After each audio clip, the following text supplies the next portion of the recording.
Welcome back to Sports Dump, Lewis County's only sports podcast, brought to you by Elam's Home Furnishings and Mattress Gallery, Goebel Septic, and Americool Heating and Cooling. I'm Aaron Vantile, joined by the Chronicle Sports crew, Dylan Wilhelm and Zach Martin. We may have a special guest entering the studio shortly. We'll see how that pans out.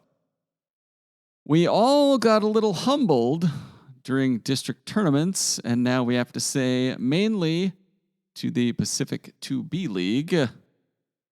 Christian, this shock, I owe you an apology. I wasn't really familiar with your game and, how you travel. Man, you're a casual. And, played, 16, so I want to say I'm proud of you. Christian. That's pretty good. Pretty good bit. So it's the theme of the week. Yeah, it feels like, maybe the place to start the apology tour is baseball in the Class 2B District 4 bracket, where Ilwaco. Zach, let's just do a quick flashback to the last pot on May 9th. I think it's too many teams.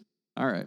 That part is true. So let's see. We've discussed the teams. Who do you think the five teams? Who are going to be the five teams through to state? Is it going to be the top four in Toledo, or is somebody else going to edge in there? No, Ilwaco's not going.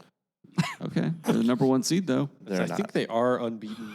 I think they were unbeaten in P2BL play, which I haven't seen them. I don't know anything. Okay. So, Zach, thoughts? Man, AI is crazy. Let me tell you. Look, congrats to the Fishermen. First district title in program history. That's not easy to do, to be down 3-0 to a team like Adna, tie it, and then find your way to win. Like that's impressive. So I'll eat my crow today. So congrats to Ilwaco. All right. Dylan was there for the district finale where Ilwaco did beat Adna 7-4 in extra innings. How did that go down? Those first 6 innings were, 75 minutes maybe. Adna got a couple across against the Ilwaco starter, or they got 3 across in the first 2 innings. Jack Pennington threw a heck of a game, got into the 7th, and then it's just one of those, all of a sudden, a liner to center, an infield chopper, and a bunt single, load the bases, nobody out. Got to go to the pen at that point. A couple big hits from, a few guys in the middle of that Ilwaco lineup. And once that Ilwaco offense got going, they were going. Adna was able to rally back. 2 hit-by pitches forced in the tying run in the bottom of the 8th to make it 4-4 to force the 9th. But just big hits up and down that Ilwaco lineup late after they chased Pennington. And a 2014 Mad Bum Game 7-esque performance from Ilwaco's Dylan Pellis, I believe, who entered with no one out in the second and pitched 8 I was about to say shutout innings. He gave up the 1 run, but 8 innings of 1-run ball in relief, and finished the game. He got a strikeout looking on his 106th pitch of the game to kind of cap that for them. And not just is it their first baseball district title in school history. I don't know fully how accurate this part is, just because high school records can be kind of iffy to track down. Mm-hmm. Allegedly, it's only their 3rd district title in any sport in school history, and one of those goes back to like the 50s or 60s. That's what some of the parents were saying. I'm not sure again, how accurate that is, but it doesn't happen very often, and that's a good team. That lineup, and if anything, it just makes me feel even worse for Jack Pennington, who threw a heck of a ball game and got some support early, but like I said, a dink and a dunk, and then 1 big hit is all it takes when the game's that close. And that's kind of the theme that Jake Overbay said too, was like, had him early, and you have the chance to kind of put your neck on a team's throat and kind of put it away, let him hang around. Stuff like that can happen, especially in baseball. It can be a cruel game sometimes. So, yeah, it was a fun game to cover, despite the result for Adna. It was just good baseball. All right. So the other 3 state qualifiers were Toledo, Napavine, and Toutle Lake out of District 4. Toutle beat PL Willapa Valley in a winner-to-state game. We also said goodbye to Onalaska, Mossy Rock, and Winlock since our last episode. Let's take a look at the 2B bracket. Toledo's the 11th seed. They open up facing Jenkins High School out of beautiful Chewelah, Washington. May 24th, 1 o'clock in Castle Rock. Ilwaco got the 3 seed. They'll play Friday Harbor. Can't even host. Their regionals in Castle Rock. That's close enough. It's more of a home game for the 11th seed. Napavine's the 10 seed. They'll play Liberty Bell, which is Liberty Bell's out of Winthrop, I think. Twist, one of those. And that's at Lewis and Clark High School in, Spokane? Yes. And then Warden Freeman. Freeman's the 2 seed. Adna got the 5 seed. They'll play Riverview at Clarkston High School. Asotan's the 4. They got Okanagan, Colfax, Kittitas, and then Tudor Lake is the 16 seed. They get number 1, Tri-Cities Prep. How do we feel about our local teams? Toledo, Napawine, Adna. Is that all of them? That's all of them. Yeah. Which one of those 3 has the best chance of making it to the Final Four? Is it Adna? I still think it's Adna. I still think it's Adna. Unless, if Toledo can go on a Cinderella run and maybe renew my anti-Ilwaco take. But that's going to be, the fact that it's in Castle Rock, there could be a good amount of Toledo support for that. So it could create a nice little home field advantage there potentially. But I still think Adna's probably the best team. Where are the Final Four at? Sela. It's at Archer. Harlan Park? Okay. Yeah, it's not Archer afraid Field. of this year. Archer Field. I was trying to find Asotan. I'm scrolling through WIA real quick. Asotan is the 4 seed. That's correct. Yeah. They're 20-5 overall, but two of those losses are to Freeman, which is also up there. Kittitas is a loss. Well, they're a decent pro. They won a state title here 4 or 5 years ago. I think. Asotan did 4, 5, 6 years ago. So I think 2019 they won it. 2018, one of those years. Yeah. Yeah. Assuming Asotan and Adna take care of business in their round of 16 games, that quarterfinal is really interesting to me. Because you probably I don't know for sure. I'm assuming that was kind of a point of discussion in the seeding committee was whether Adna could still earn a top 4 bid or not, because their only 2 be lost this season is Ilwaco. Yeah. Their only other loss when you look at it is to Tenino, but obviously, you have 2 wins each over teams like, Morton and Winlock. I'm not sure how the depth of that East Side League with Asotan matches up to the depth of the C2BL, but anyways, that's kind of getting into some specifics that obviously we don't know for sure, but that potential quarterfinal is really intriguing to me. Okay. Could Lewis County get shut out of the Final Four altogether? Yeah, I I say I yes. guess that kind of leads into that. Yeah, I think that's definitely on the table. Napavine getting the regional with Freeman, that's the most brutal draw, I would say. Even if you throw Bullock against Liberty Bell, then you have to hope that Griffith just is on his A++ game, and that may not even be enough against Freeman. I think it's a better chance than not that Lewis County gets shut out of the Final Four. Okay, another hot take from Zach. We certainly won't be clipping that next week when Adna is celebrating a state championship. Sure, whatever. Just a couple specifics on how Napavine got there, more specifically how PWV got out. Napavine and PWV met in a winner to state, loser to 5th place game. Oh, Bullock no-hit him, didn't he? Bullock he threw a no-hitter, struck out 12. Napavine won 1-0. It was an unearned run on a grounder with 2 outs. That was the only run of the game. Toodle ends up beating PWV 11-1 in the 5th place game in 6, and Coach Kent Smodges was like Smodges every time.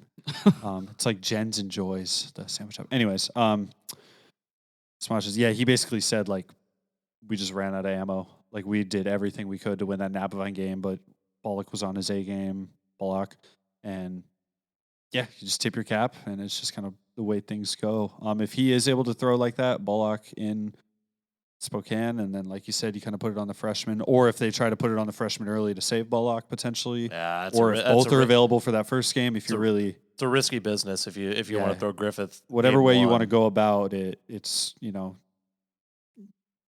it's time to show up either way, whether you put him in first game or second if you make it that far. I guess that's a decision that Demarest and his coaching staff has to make. All right, on to the Class 2As. The District 4 tournament was settled in an all-evergreen conference showdown between rivals WF West and Tumwater.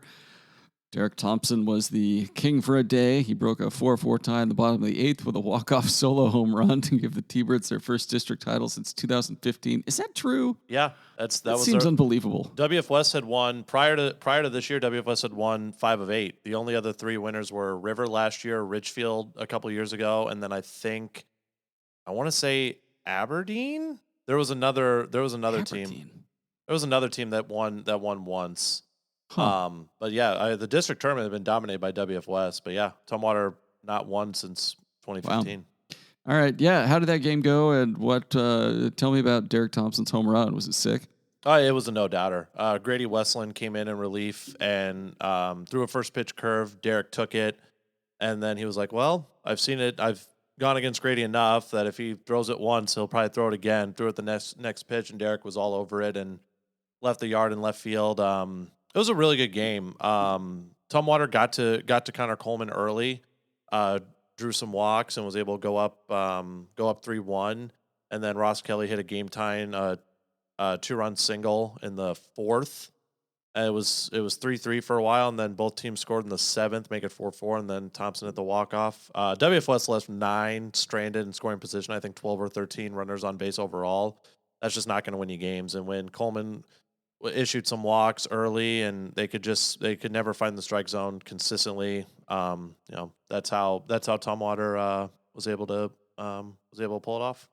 All right, we said goodbye to Centralia, which lost in the pigtail game to Hawkinson. And shall we look at the two-way bracket? Tumwater got the 6th seed. Seems a little low. I have some insight onto the conversation of the seeding committee. WFS got the 4 seed. I feel like they should have been back-to-back there. It just seems like it makes a little more sense to me. But what do I know? What do you have, Zach? So you're hot goss. So this was a discussion in the seating committee for close to an hour. Mm-hmm. What the real differentiator, the real reason why Tumwater got the 6 and WFS got the 4 is Tumwater had 4 non-league losses, and WFS just had the 2, 1 to Bainbridge, and then the 2 to then splitting with Tumwater. So that weighed a little bit more in the seating committee's mind than the district title. Okay. Well, they are luckily on opposite sides of the bracket. You love to see that. WFS will play Chief Self at home in Chehalis on, what's that, Saturday? Morning game? Saturday. And then Ari Long and Othello are the other matchup in Chehalis. Tumwater's got Port Angeles. They'll play at Archer Field in Sela. And they're in the same quartet as Cedar Crest and host Sela. So, yeah, you got to be looking at a Tumwater-Sela quarterfinal. Sela's always tough, too. So, yeah, I don't know. Between WFS and Tumwater, who has a better chance of getting to the finals? And is there a chance these teams meet once again? That'd be so much fun if they did. It's on the card. I feel like they play state every year now. Well, it might not be true. Although, fun fact, the last time WFS won a state title, they did beat Tumwater in which Yakima. was 2013? It was 12 years ago. God damn it, I'm old. Super random. My cousin just scored to put Seahome up on a 1-0 on WFS in the first round of the state soccer tournament. Anyways, back to baseball. Wow. Congratulations to your cousin. No, I'd say it's on the board. Good for Slater. Your cousin's name's Slater? Shout out Slater Hawk. What? Seahome. That's your cousin's name is Slater Hawk? Wow. All right. Your cousin bullies you, doesn't he? Seahome's finest. Shout out Slater. All right. I think it's on the cards that WFS and Tumwater meet again in the finals. I would say WFS has got the tough. Even though Sela is the 3 seed, WFS would have to, if it's WFS Othello in that quarterfinal. That's a rematch from earlier in the season, and WFS only beat Othello 2-1 back in the Richfield tournament. So, that's a game that WFS could 100% lose. So, it's baseball's a funny game. So, but I do think it's on the table. I don't know if I'd put it at 50% higher than 50%, but there's a chance. All right. Moving on to the 1As, Tenino and Rochester. Neither of them got out of the district tournament. Rochester went 0-2. Tenino made the semifinals, but lost that game to Seton Catholic, and then lost 2 more chances to get to state. Any kind words about those two before we bid them goodbye? Just Tenino, that's just kind of a tough way to go. That's it's 11 seniors. Excuse me. Most of that team is seniors. That group has done so much to kind of elevate that program. A 3rd place finish at state. District title game appearance, not this year, but last. I think Schlesser said it was like 72 or 73 wins over a 4-year period. And that's a lot of talent that's going to graduate. And kind of all year long, I think, I'm going to say me, but I think we've all just kind of been chalking Tenino in as not just a state team, but a team that we'd expect to make it back to Bellingham. and for whatever reason, It just didn't went in a happen. slump. Yeah. It's a The really bad offense- time to have a bad, few games, a bad week. And Yeah, the offense went cold for Tenino in those 3 winner to state games. Rochester brings a good amount back. Cole Smith graduates. Colton White. How many seniors? Isn't it 5 for Rochester? I want to say 5. Yeah. I'm So not 100% sure. There's going to bring a decent amount back for Rochester. They could be, if everyone comes back, they could be a team to watch potentially for 2026. All right, and then Oakville won its pigtail game over Merriam Knight in the 1B district tournament, but then lost in the semifinals to Daysell. All right. 6 seniors for Rochester, just for Okay. This podcast brought to you by Goebel Septic, providing septic service and portable sanitation for Thurston, Lewis, Mason, Cowlitz, and Grays Harbor counties. Septic pumping, inspection, and riser installation, commercial septic pumping, grease trap services, and obviously, as you see all over town, they'll rent you a porta potty and a sink to go with it. Visit Goebel Septic, that's Goebel septic.com, or call them at 360-736-2167. It's time to continue the apology tour. Man, the Pacific really just, showing up this year, finally. Do we have the applause button over there still, or do we move it? Yeah. There we go. That's right, Congrats, Pacific. Applause to I you. have thoughts on this. We'll get there in a second. Fort Morris Park, the Class 2B District 4 softball tournament that saw for the first time this century 2 Pacific 2B League teams facing off in a district title game. Raymond South Bend beat Powerhouse Adna 10-0 in 5 innings in the semifinals. Was that the most surprising softball outcome of the season? By far. Okay, then it needed 2 days to upend PL Willapa Valley 16-12 for first place. All of us were there, not me, at some point to watch this unfold. What a tournament. This was a wild tournament. So you guys give me your Raymond South Bend thoughts, and then I will tell you the Raymond South Bend story and why I'm a believer. That's a damn good team. I hadn't seen them all year.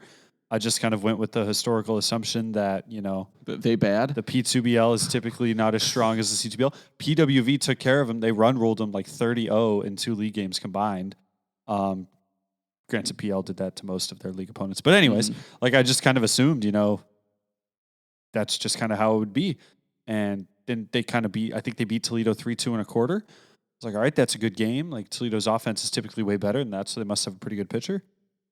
And then the Adna score, I was remember just looking at my phone, just I whoa. couldn't believe it watching in front of my eyes. Like, Adna committed 5 errors, and I was like, what is happening? Like, they are unraveling to a level that I had not seen. Now, granted, I've only been here. This is, second year covering spring sports, but last year I saw them like, oh, this is a well-oiled machine. This was like, I was flabbergasted. And then they take 2 days to beat PWV. What a game that was. That's just a lunacy. That's lunacy, that game. Screwed up deadline and everything. The true question here is what happened to the lights at Fort Morse? Because I was told by approximately 9 different people that there used to be lights, and every single one of them cited the slow pitch softball that used to be played there after dark. Yeah, I used to play slow pitch softball there. It was great. Nobody knows what happened to the lights. There's just the comically cut off light poles that are still standing there, like 15 feet in the air, just a spiral of wood with nothing atop of it that helps no one. It's just still there for some reason. No, but RSB, I agree with you. That is a team. It's a good ball club. That is a really good team. Okay, so as I was laying out the pages for Tuesday, I guess, going through the celebration photos of Raymond South Bend, I was like, God, who's that coach? That coach looks familiar. Yeah. And so I took a closer look, and I was like, it can't be. And I pulled it up, and indeed, it is Dakota Fluke, who played high school softball for PL Willapa Valley, is Dakota Brooks. Dakota Brooks' senior year, I pulled up our all-area story where she was the Chronicle's co-MVP. Alongside alongside Lexi Strausser from WF West. They were both the starting pitchers on state championship teams, so they'd split the award. Fair. Seemed fair. Yeah. Dakota Brooks' senior year, PL Willapa Valley was I'm pretty sure they're the regular season C2BL champion. They were also the District 4 champion and the State 2B champion. Not a bad run. Some would say. Yeah. So Brooks' stats her senior year. She had 564 with 44 hits, 7 home runs, and 51 RBIs. As a pitcher, she was 17-0 with a .84 ERA and 111 strikeouts in 83 innings. That's just Question for you guys. That's just stupid numbers. Do you think those are the numbers that would support, and given all the history I've told you, a C2BL MVP award? You would think. You would be wrong. Who won C2? Who won MVP that year? It was her future college teammate at CC, one of the Hockett girls from Tootle Lake, who was a very good softball player. But it was a big Twitter debate back when we had those, civilly, Right. Yeah. about like how could Twitter. what is the point of this award if the undefeated pitcher hitting 550 on the best team in the league doesn't get the award? Why do you have the award? How good was Tootle Lake that year? Do you remember? Tootle Lake, I covered their last game of the season, which took place at Fort Borse Park. Maybe it wasn't their last game of the season, but a game they lost. And the team they lost to, I was talking to that team. It was a local team's coach afterwards. I won't go into details about who it was. But, they had just lost. And Haka was good, but she wasn't the pitcher. She played center field. Great outfielder. She was clearly the second best player in the league. And we had been arguing on Twitter about it, and he was like, "Yeah, just so you know, I voted for Hockett." And I was like, "Really?" It's like, you're sitting here, and I was like, "Do you see what's happening on that field over there?" And we look over where Peel Valley was up several runs on Adna, and Dakota Brooks was throwing a shutout and just hit a home run. And I was like, "This what are we doing? What are we doing here?"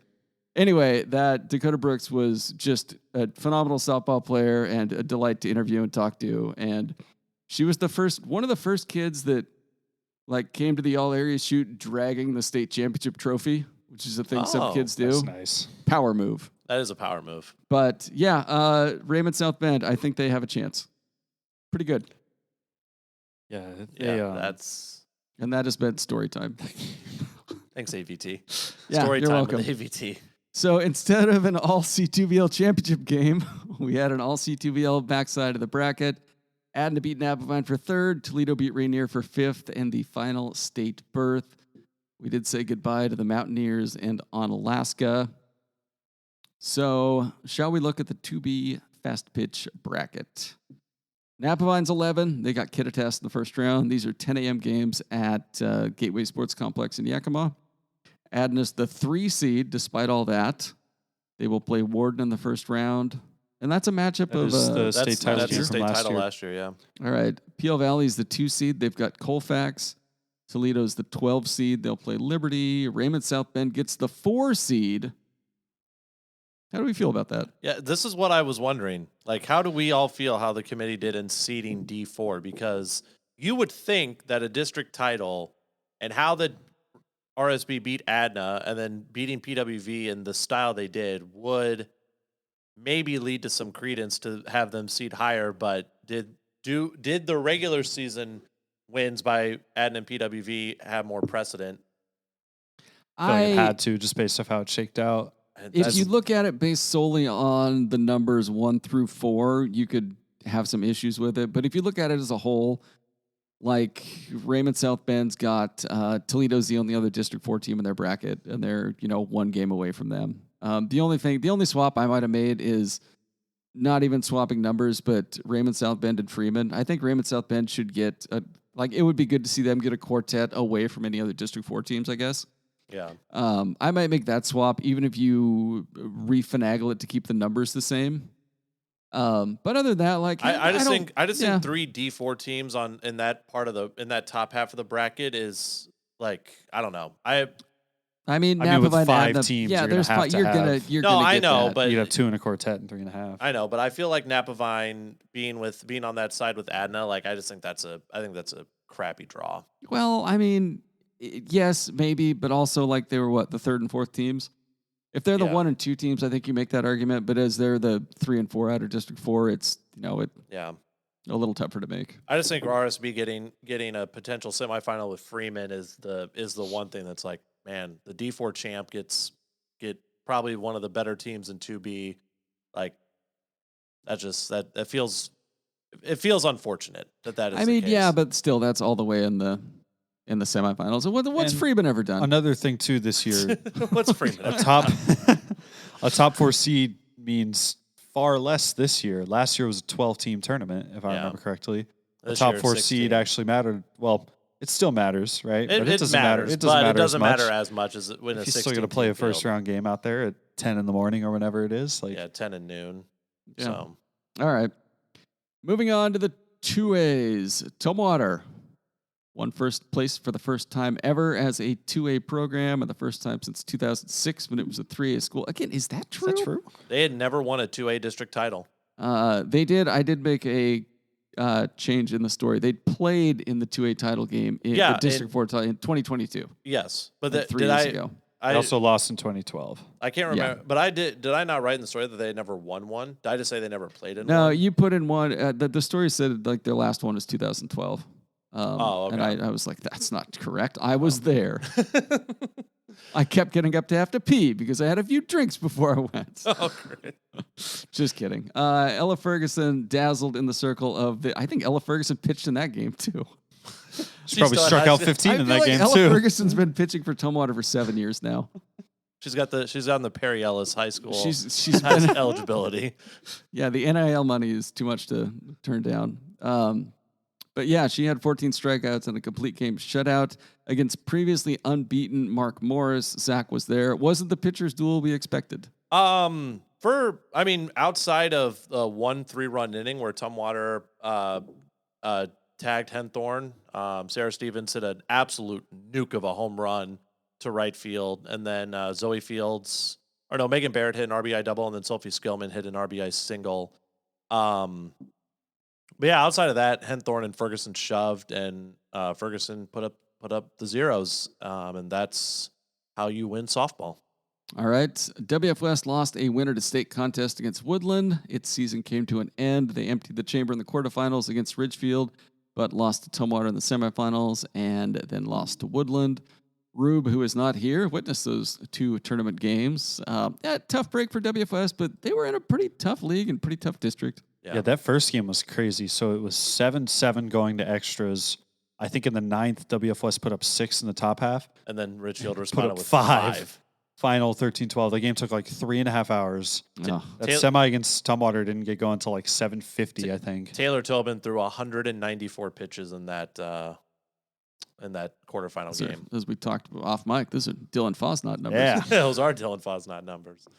We also said goodbye to Black Hills, who had quite the first 2 games as well. Rube, who is not here, could have explained those, but alas, we will move on. Real quick, that first game, they played really well against Mark Morris. They only lost 4-2. And then that second one, they led by like 4 late and then ended up losing by 4 because Woodland put together a couple big frames at the end. So, yeah, that's about my extent of the knowledge on that one. All right, looking at the 2A bracket, Tumwater gets the number 1 seed. I feel like this is the 1 year the seeding committee's finally like, fine, we'll recognize Here we District go. 4. Here we go. So yeah, they're the number 1. They play Nathan Hale in the first round. Look at their potential path. Let's say it is brutal for a number 1 seed. It's either Franklin Pierce or Linden, and then I'll just assume chalk for the sake of this.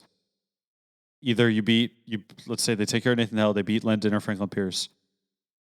The 4 seed is Aberdeen. That could be a semi. Lily Camp versus Ella Ferguson. And then if you look at the top half of the bracket, who the 2 seed, who else but Mark Morris? And then you got the 3 Could that seed be a Port Angeles, potential- who also has a really good pitcher from what I've been told. So yeah, it's an absolute brutal draw for a number 1 seed. What, like, is it? You guys say that, like, you have to beat these teams. I don't know if You're it's the number 1 necessarily a seed. brutal draw. I just am very excited to it's a see tough those potential rematches. It's brutal because you get Aberdeen on your half, and I was talking with Ella and Sarah afterwards, and they're like, well, it would have meant a lot more had we beaten Aberdeen in this game than Mark Morris, just because it's a league foe and you don't want to play them more times than you already have, and you could see them in a semifinal for the second year in a row. Like that's not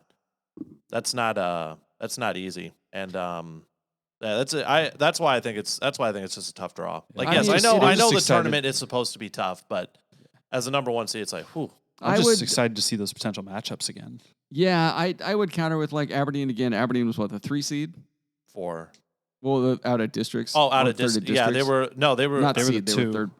Well, what they were like. What did they place in districts? They placed third. They not placed seed. third. Sorry. Yeah. So yeah, a 3rd place district team getting the 4 seed really speaks to the strength of District 4. But again, like, yeah, on paper right now you might see, oh my God, Tumwater might have to play Aberdeen in the semifinals. Like, that's fine. They've seen Lillekamp plenty of times, and Aberdeen's going to get through because Kingston, Olympic, and Ephrata haven't seen Lillekamp before. Exactly. So they're going to have a tough time with her. I think Aberdeen's going to cruise, but Tumwater's kind of rolling right now too. And, like Ferguson's got a ton of experience pitching at state too. For the sake of having to say, let's assume it's chalk, that's why I kind of mentioned, let's assume it's chalk. I'm kind of like, if I had to predict, I would say it would go chalk kind of throughout. I guess I don't really know about Mark Morris versus Port Angeles, that potential semi, but for Tumwater, like I'm assuming they're going to take care of business and get to at least earn the right to face Aberdeen in that semi. It'll be up to Aberdeen to hold up its end of the bargain in that, in terms of a potential T4 rematch, EVCO rematch. But yeah, Tumwater, I mean, they got the 1 seed for a reason, and Ella Ferguson should, I mean, D1, I mean, you look at these top 3 teams all have D1 commits. I'm sure Port Angeles. Yeah, but they've got a good pitcher. 3 of the 4. Port Angeles, if you're a top 4 seed, you've got a good pitcher. Yeah. So, yeah, I would not be surprised to see Mark Morris, Tumwater, and Aberdeen all wind up in the semifinals. Yeah. All right. Moving on, our last state qualifying team is in Class 1A, where Rochester took 4th in the District 4 tournament. They made the semifinals, lost to Seton Catholic, then beat La Center in the winner to state game 20-8 in the 3rd-4th game. Elma beat Rochester 13-4, even though it was called off due to darkness. They just wrapped it due to darkness? They're just like, that's enough? Yeah. Or it was postponed? No, it was the 3rd-4th game. I didn't even finish the question. I was asking Joni Guerrero after I said, "Are you guys?" She goes, "No." All right. Well, no, it's a 9-run game in the 4th inning, and tomorrow's you've seen it now. Like, these kids got to get back to school. Yeah, that was the vibe I got. All right. So Rochester is 7th in the 12-team tournament. They'll open Thursday, tomorrow, against number 10 Kashmir in Richland. The winner will play number 2 Royal in the quarterfinals. How do we feel about Rochester? I actually still feel pretty confident. So that semi against Seton Catholic, they were actually up 1-0 going into the 7th. And then Seton just scratched 2 across and won 2-1. I kind of wonder, had Rochester won that game and then they would have played Monty. So, which would have been a toss-up. Yeah, they that's split a coin the regular flip. season. Yeah. I'm not going to outright say Rochester is underseeded, but I feel like they. Maybe I will say that. I feel like Rochester's better in the 7. I think they are. I do wonder if the committee took into account that Elma won a shortened game. It is tough when you finish 4th in your own district. Like, how high can you realistically go? And they were the 1 seed in district. Like, then you finish 4th. It's like, well, you gotta find a way to penalize them. It's all going to come down to Lena Demers. Like, if she's healthy and she can, and if they win on Thursday, she gets enough rest and is ready to go on Friday. Like, how well she pitches and her health is going to determine how far they go. All right. Oakville's season came to an end after losing to Taholah in the 1P District 4 Pigtail. Shout out the Acorns. They hadn't won a game in 8 years, and they made the playoffs. They won several. Good for them. Yeah. Mighty Acorns. 3, but yeah. This podcast brought to you by Elam's Home Furnishings and Sleep Center. They still got that ad with the athletic people on the comfortable mattress. And you know what? It looks great. It makes me want to be in better shape. But what else could be in better shape is your living room or your bedroom or your dining room with all the beautiful pieces of furniture from Elam's Home Furnishings. Stop by their showroom at 1530 South Gold Street to check it all out, or visit elamshf.com to learn more. Soccer is happening. Soccer is happening. Actually live right now. WF West and Seaholm. Oh yeah, we did just hear about. Congrats, Dylan, again on your cousin. Yeah, your cousin. Shout out Montenegro. Sounds like he saved a PK as well for WF West. As far as I know, it remains 1-0 Seaholm. I'm assuming it's halftime because that'd be how the timing works out. Close to, probably. That'd be if it's 1-0 Seaholm. Like right now, that's a hell of a first half win for WF West. Yeah, as the 15 seed. All right, so Tumwater and Rochester both lost their round of 16 games 4-1 to Archbishop Murphy and Highland, respectively. The T-Birds needed to win a winner to state game over Ridgefield to get to state for the 4th straight year. Zach was there in Everett. Zach, give me the 20-second recap. Archbishop Murphy good. Tumwater struggled to connect passes, and season comes to an end with 10 seniors, but they made state 4 years in a row, and they can leave. They took the glass half full approach. All right. The Warriors reached the 1A District 4 semifinals, then lost twice in a row before beating La Center 1-0 in the final round, the final winner to state contest. Back in the 2As, WF West is currently playing its round of 16 game, as we just heard. It's number 2 C home. WF West beat Tumwater 2-1 in double overtime in the district semifinals before losing to Columbia River in the finals. Zach was there for both of those matches, but since we've got them playing right now, what are their odds? Better know what I thought before the game if they're only down 1-0 at halftime. Yeah, before this podcast started, I've been like, man, if they can keep it within reasonable distance. If they don't get blown out, that's a victory. But they're within striking distance. That'd be one hell of a win. All right, so you feel like the Bearcats are pretty hot right now? They are playing well. They played at Columbia Rivers, I think, a top. They're one of the best teams. These are tough 2A. teams they're playing too. Yeah. So Columbia River is a very tough team, and they absolutely manhandled possession and just really took it to WFS throats in the district title game. So they clearly playing much better right now. Well, if your soccer team is too hot or too cold, call Americool Heating Good and Air job. Conditioning. Let's go. I really went out of my way for that one. Yeah, you did. Your comfort is their business. They offer full-service HVAC installation services and repair with a 100% satisfaction guarantee on everything they do. Visit west.americool online to learn more or request a service, or maybe just have them come check your situation out and give you an estimate.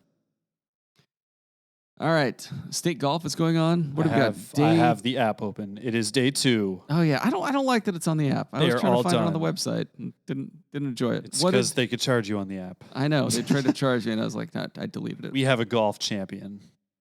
Trevin Salmi from Adna. No. Yes. He did? He was down 1 to the leader from Manson after he was through 16. The Manson kid was in the group behind him. And a little bit later, I checked. Salmi goes par, par, par on his final 3, and the Manson kid goes bogey, bogey, double. Wow. That'll do it. He ended up beating out Orcas Island's Joe Anderson by 1. So he shot 147 across the 2 days. I'm just kind of looking at his scorecard real quick here. 1 under on day 2. Pretty good. So that'll do it. That's state the champ. first state golf champ in Adna history for sure. I'm hoping to talk to him a little later tonight. That's probably the first local 2B state golf champion.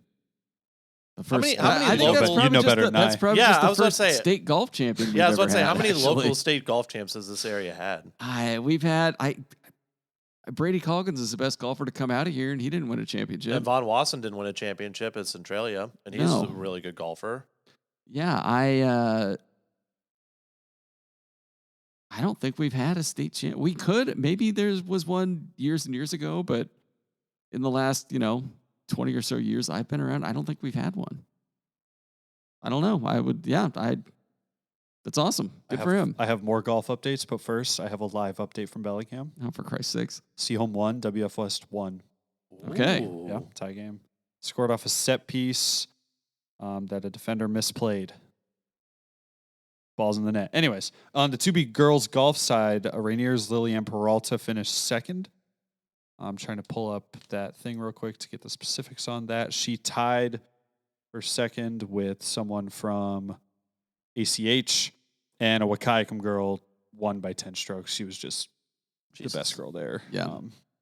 And then Ellie Johnson ended up finishing 7th? for the 2A girls. I want to say 7th. Rube was there. She entered the day 2nd, I believe. Kind of struggled after making the turn, as you kind of pointed out earlier. She finished 7th. Tumwater's Jenna Kaler 16th. Adna's Callie Kristen down in the 2B girls, I think finished 17th, if I remember correctly. I think those were all of our main, I don't know what's considered placing, that 16 to 20 range, top 16 to 20. I think if you're playing day 2, then Okay, yeah. Then that's other people who made day 2: WF West, Madsen Alexander, Black Hills Lila Eris, Tumwater's Braden Conrad, Black Hills Phoenix Flores on the boys' side. Let me see if I can remember these all. We already mentioned the 3 2Bs, and I actually think that's all of them that made day 2. It was 10. So yeah, We mentioned, speaking of golf, and also we talked about Ilwaco earlier and how they only won like one or two district titles over the years. They used to win a district golf, and I think they won a couple state golf titles like years and years ago. But they used to have just powerhouse golf teams. State tennis preview. Who's going to state? For the girls, Emma Hamilton. She's the lone